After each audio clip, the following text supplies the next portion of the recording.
Good evening, Linda. So residents of Nairobi City County should not expect a deputy governor anytime soon.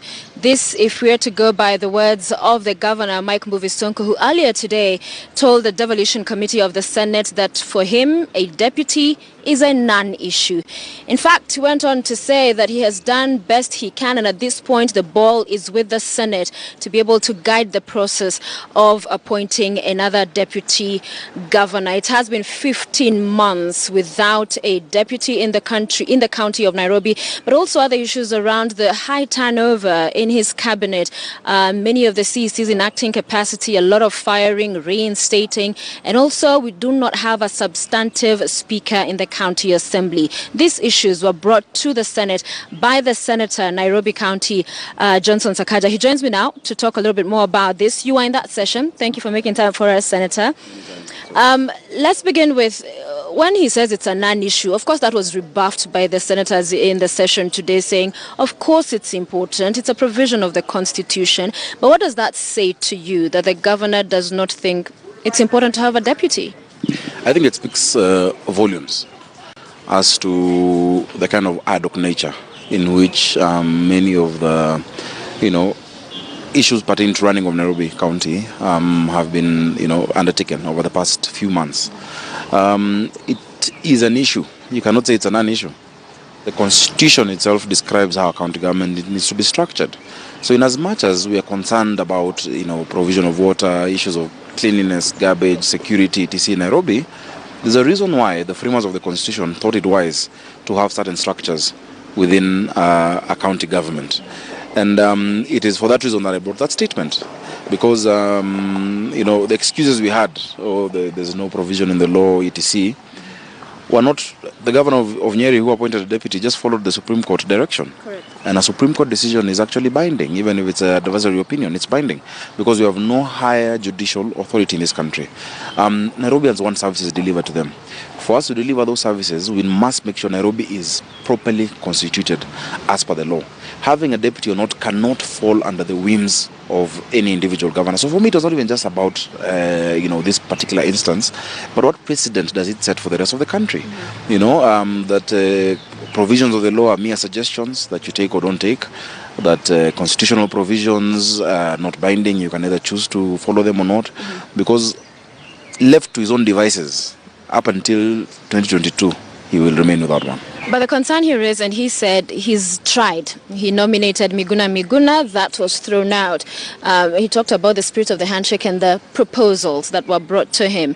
And he now argues that, in fact, he will not appoint any other person until Senate brings about this bill. And as far as we've seen it go to the National Assembly, now it's back to the Senate. So where are we? What's the status? I think, number one, it will not be entirely up to any one individual. We've made it clear within the provisions of the County Government Act, and the amendment has gone through both houses, just a small period of mediation, and it will be provided for. And today what we got was a commitment on the record of the House, which when it sits has the same jurisdiction as, same power as that of the High Court, that as soon as the law is assented to, which I know it will be done for, soon, we'll expedite it, we'll have that position filled. But you see, for me, the position of governor or deputy is really not the issue. It is the attitude towards which public service has been taken. That, the ad hoc nature that, we can have this or not, we can have this or not. And I said, let's stop personifying counties. It is not about Sonko or about Sakaja or about any individual. It's about the structures of governance in a constitution that we enshrined and bequeathed ourselves in generations to come. If we cannot respect that, they're not about issues affecting even, the small trader in Nairobi, issues affecting licensing, issues affecting whatnot. How will those be looked upon if you have this casual, outlook towards provisions of the law? Yeah. The governor accused you of, instead of petitioning Senate, should have gone to him and raised these issues personally with him, and also brought in that perhaps this could be a 2022 ambition that you seek to oust him as governor, and that is why you're on his neck. When he brought up that issue, initially he said that we are friends, and since we are friends, I should talk to him about it. And I had to remind him that 847,000 Nairobians voters, not in fact Nairobi has more people, but the voters gave me a mandate to exercise a constitutional office of Senator of Nairobi, not of friend of Sonko. I cannot tell Nairobians the issues you raised to me. I met him last night over a drink and we sorted it out. I have a mandate to play an oversight role on the floor of the House, until my term as senator ends. And I will continue exercising my mandate as senator without fear, without favor, diligently, remembering those people who lined up to vote for me and give me their trust. When he said it's about 2022, in fact he said that was the tactic he used to use when he was senator against his then governor. I told him, look, as you've noticed by now, our style is different. You might have had fist fights and whatnot and rescue teams, etc. I don't do it that way. Every issue I take up, I look at it objectively and bring it to the, mandated and competent platform, whether it is the Senate or whatnot, to deal with. Yeah. I told him I have not declared, and I said to the committee, and it's in public domain, I have never declared anywhere that I'm interested in being the governor of Nairobi post 2022. Okay. However, even if I would be, any Kenyan can vie. The seat belongs to no individual. So anybody can vie. Even I can vie. But until I am done with being Senator of Nairobi, I have not put my thoughts there. And I said, I have not declared I want it, and you've declared you don't want it. Yeah. So where are we meeting? You've said you want one term. Yeah. I've not said I want. So let everybody do his work. And that's the beauty of our constitution. If every entity, every structure of governance plays its role as it should, Kenyans would benefit. So for the record, Nairobians watching this, the governor has not broken any law. The governor says there's a lacuna, and there are those who argued for the same, even some senators today, like Kangata, said there's a lacuna in law, and that needs to be fixed. So was this session today necessary? There is no lacuna in the law at all. The Constitution, number one, defines how a county government looks like. It says a county government is made up of a county executive and a county assembly. The county executive has a governor, a deputy, and up to 10 CECs. The county assembly has a speaker and MCAs.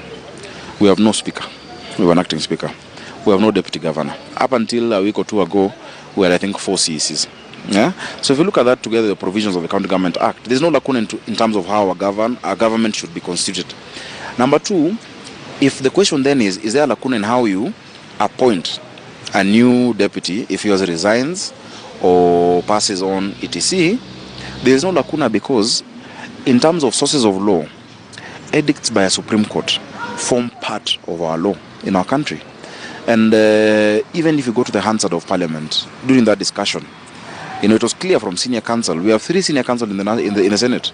It was clear from them that no, this decree by the Supreme Court forms part of our law, because what they do, they interpret the law that exists. So yes, there is law that is made by statute, by bringing a bill, etc., and making an act of Parliament, but also there's law that comes out from judicial interpretation. So there is no lacuna at all. So what we just do is to now cover up that last excuse by having the law, the Act of Parliament in place. But the Constitution is clear.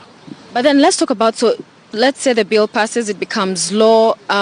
But you saw the appointment of Miguna, and many argued this was just to ensure he appears to have obeyed the law, but in the same breath, one that cannot be acted on in as far as becoming a DG. What if this kind of situation continues to play out, that yes, there's a law in place, but then makes appointments that at the end of the day, it becomes just a cycle we are on, and we end up with no deputy governor? You see, at the end of the day, none of us is, like I don't care who he nominates. It is up to his discretion. Can nominate any person he would like to nominate. The nomination, however, needs to be a realistic nomination that you will take to the county assembly. You cannot send a name and then tell them, vote this one down. So you keep doing that perpetually until we find ourselves in... What if that happens? Well, I guess then the courts will have to declare themselves on the matter. Yes. Yeah. There's the concern that I raised at the beginning, that instability that we witnessed in his government, so no DGs, speaker, the CECs. What does this speak to? There are commentators who say this is a governor who's paranoid. There are others who say this is an unstable person. And all kinds of accusations, allegations have been leveled against what kind of leadership this is. I wonder, as Senator, how you describe it. You see, for me, the personality or level of paranoia is not my issue. It is not about, and that's what I'm saying, personifying these offices makes us fail to see the light, and we just see heat in these discussions. So it's not about him as an individual. It is about how a county needs to be structured. You need to have stability. When everybody who's the chief officer is acting, they don't even have the confidence to execute their mandate. Your CCs don't have the confidence to, because if you're acting tomorrow, you'll be removed, somebody else will come. So you're just getting by. People don't want to commit themselves. And for me, that is a concern in Nairobi and in all the other counties that we have. We need to have serious, bureaucracies within, these structures of governance, that people will come there and exercise their mandate with confidence. They have the confidence of the County Public Service Board, they have the confidence of the governor, and they do their work. Yeah. And for me, that is my concern. So whether there's, I don't know, you've called it paranoia or instability in terms of the individual, that is the voters who decide the kind of individual they vote in. But bottom line, as senator and holding to account, not to personify the issue, but the governor is the person of Mike Mbuvi Sonko right now, and he's the one ensuring the situation, or perhaps not ensuring, allowing for things to be as they have been in his government. So still, to the question, what does that say of the governor of Nairobi County? You see, my opinion on his personality will be very subjective. The people who are allowed to have opinions on personality of other leaders are the voters, and that's how they choose, you see. So if in their wisdom, they voted for him as he is. For me, I want to make sure whoever is the governor anywhere in this country will not be able to run a county government as a personality issue or based on their own whims, but there will always be structures. Sonko will not be governor forever. Whoever who comes in will not be governor forever. But we must be able to build our institutions. Our country will rise and fall on the strength of institutions of governance. And that is what we must build. And that is where my focus is.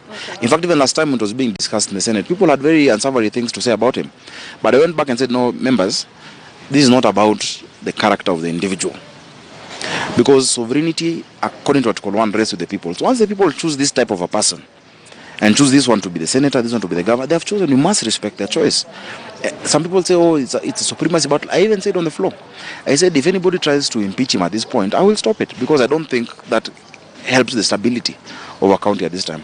So I want to make sure that if your personal, whatever character issues prevent you from doing what you're supposed to do, then the law must compel you to do what you must do. Let's just abide by the law. Yeah.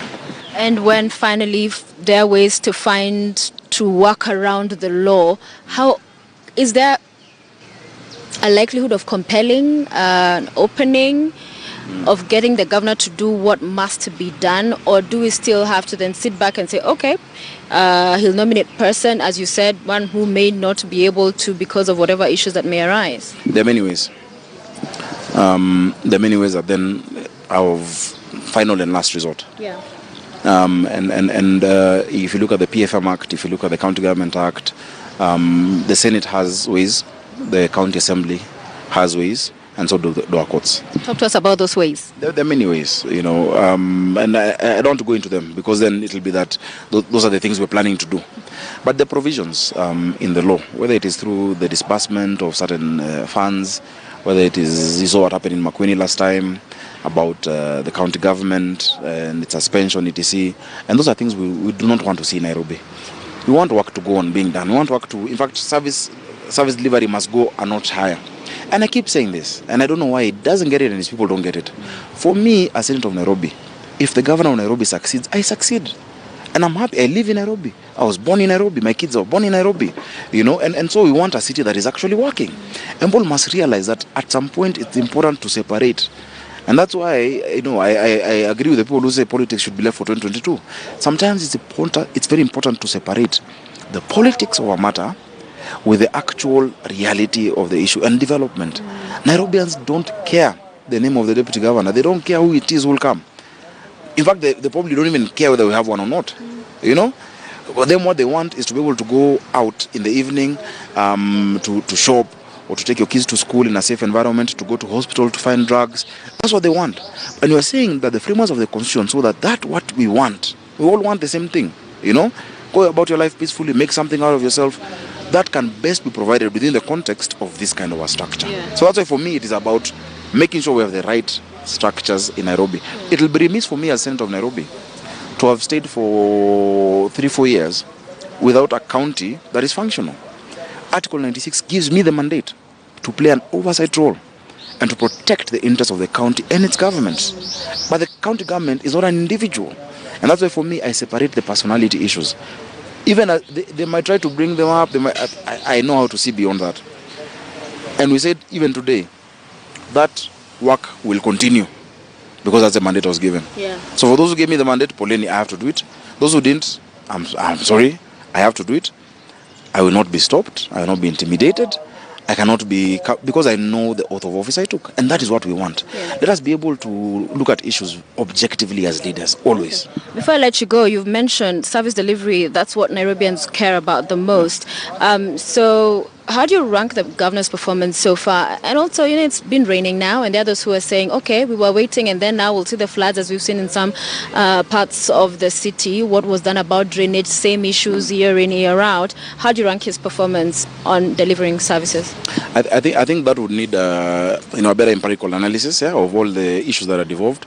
But in terms of the perception and in terms of what we're seeing ourselves, I would give him a very strong 5 out of 10, because there are some things that they're getting right, and that I must admit. There's things that are being done properly in Nairobi, in terms of digitizing revenue streams.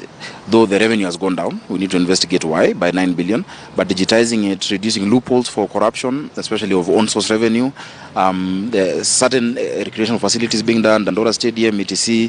Some things that are going well, and the governor is very lucky that national government is supporting Nairobi more than it did even in the previous. So if you look at Eastlands, the roads are being done by the Urban Roads Authority, Kura, are doing roads. The World Bank is supporting, some of our hospitals. So based on what people would see, there's a 5. But there's more that can be done. And we're telling him, let us get this done. Yeah. For Nairobi, let's get it done. The politics will sort itself, Ukumbele. People will decide. So it's a strong 5. But I want it to be an 8 by the time he's going to the election. Right. So that if he's voted back in, he comes back in. If it's somebody else, they come back in. If it's me, well and good. If it's somebody else, well and good. But our politics can never be around, this question has been asked, so I'm being fought, no. Yeah. There's a reason we have these interactions between our different structures of government. Thank you very much. Thank you, Sophia. Senator Sakaja.